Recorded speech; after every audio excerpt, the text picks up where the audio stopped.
Hi everyone, myself Reema Viswakarma from MSc first semester microbiology and my seminar topic is regulatory enzyme. इसके कुछ contents हैं introduction, enzyme regulation, allosteric enzymes, don't obey Michaelis Menten kinetics, regulation of covalent modification, proteolytic activation of enzymes, isoenzymes, zymogen. तो सबसे पहले देखेंगे introduction. Living system में 100 अलग enzyme catalyst reaction एक साथ होती है।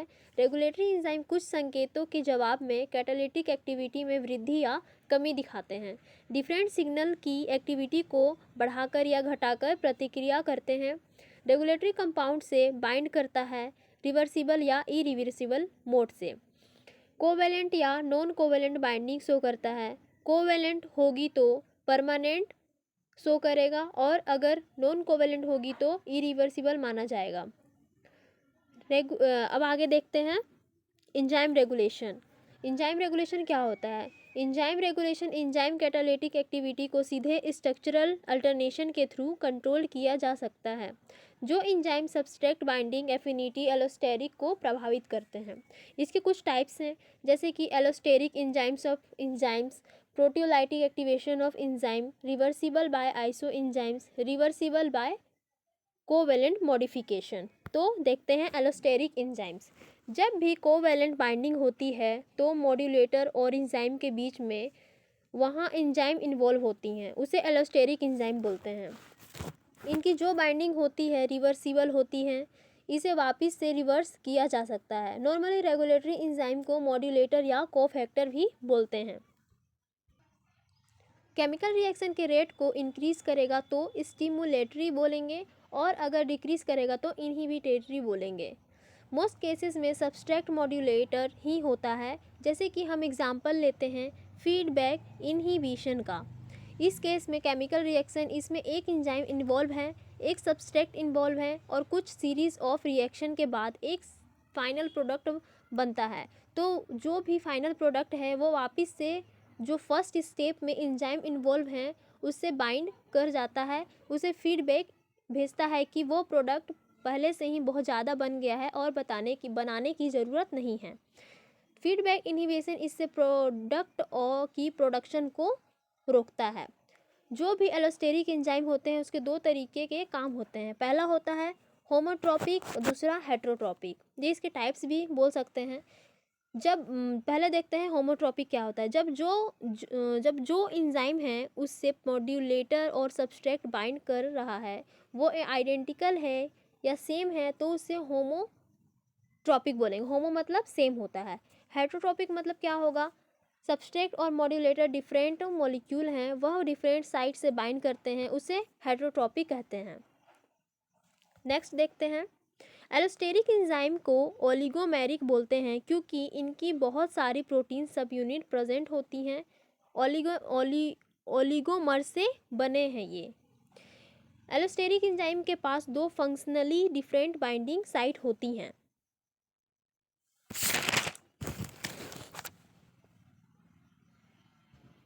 एक होगी जिससे सब्सट्रैक्ट बाइंड करेगा उसे एक्टिव साइट बोलेंगे और दूसरी होगी जिससे एलोस्टेरिक मॉलिक्यूल बाइंड करेगा उसे एलोस्टेरिक या रेगुलेटरी साइट बोलेंगे।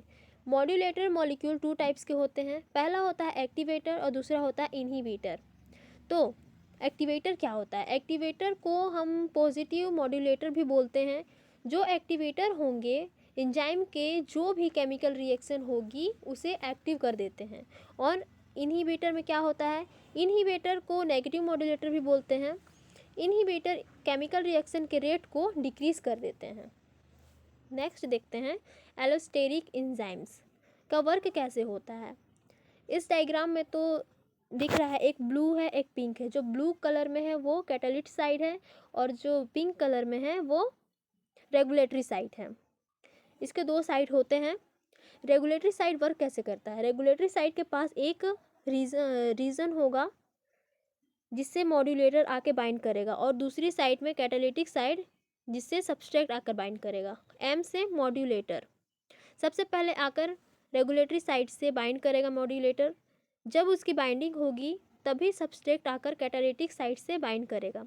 क्योंकि मॉड्यूलेटर ही है एंजाइम के अंदर चेंजेस कर रहा है, इसके वजह से एंजाइम बाइंड कर रहा है, इसी वजह से एंजाइम सब्सट्रैक्ट कॉम्प्लेक्स बनाता है।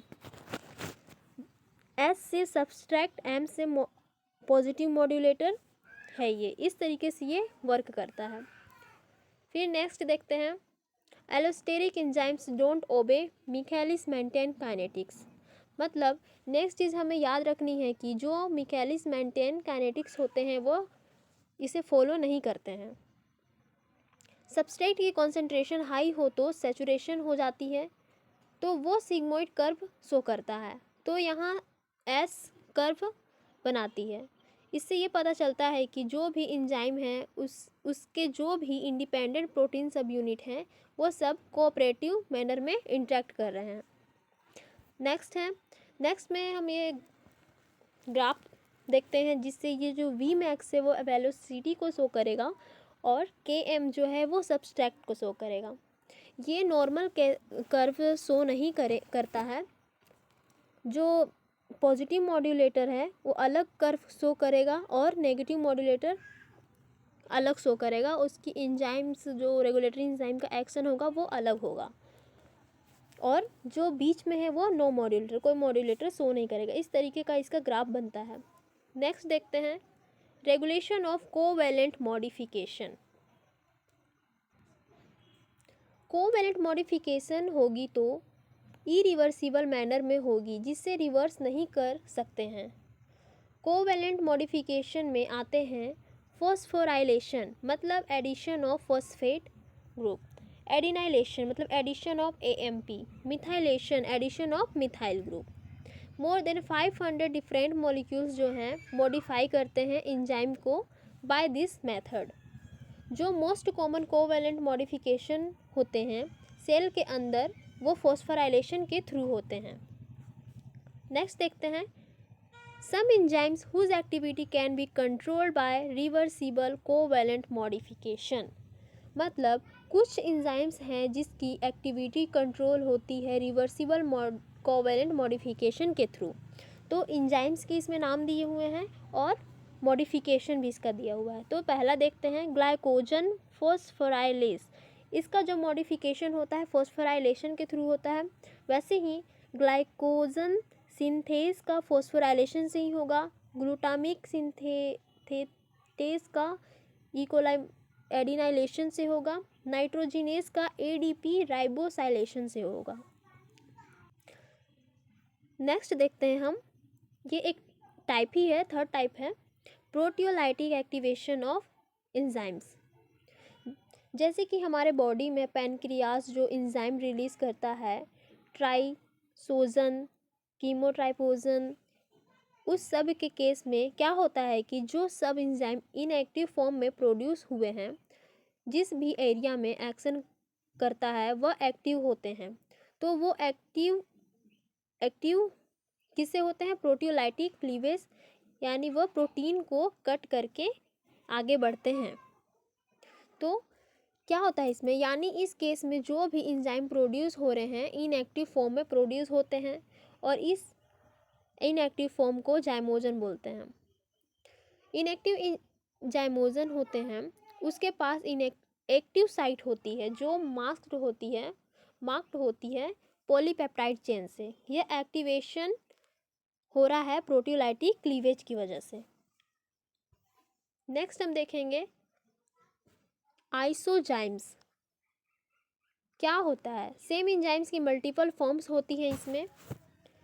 इनमें डिफरेंट होता है, प्राइमरी स्ट्रक्चर होता है, amino acid sequence, subtract affinity और वीमैक्स डिफरेंट होता है। सब इसमें डिफरेंस होते हैं।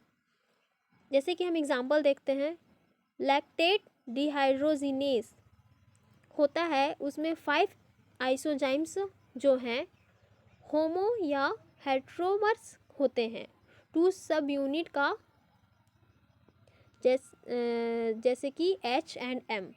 इसका चार्ट दिया हुआ है नीचे, जिसमें आइसो एंजाइम्स हैं, नेचर है उसका, क्या नेचर शो कर रहा है, और लोकेशन बताया है। तो पहला हम देखते हैं LDH1, इसका नेचर क्या होगा?